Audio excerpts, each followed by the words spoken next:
How to speed up slow Windows 11 or PC. Hi everyone, this is Kate here and welcome back to our channel. And on today's video, we will learn how we can speed up slow Windows 11 PC. So without further delay, let's get started.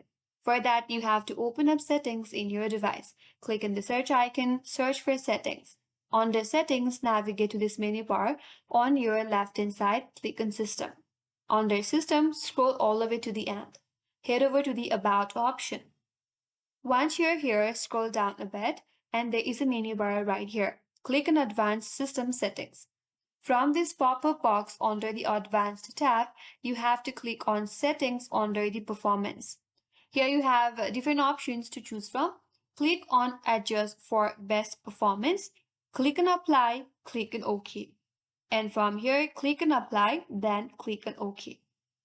And with that, you have speed up your slow Windows 11 PC. That's it and that's all for today's video. Hope this video was helpful, and if you're new to our channel, consider subscribing. Thank you for watching and stay tuned for more videos.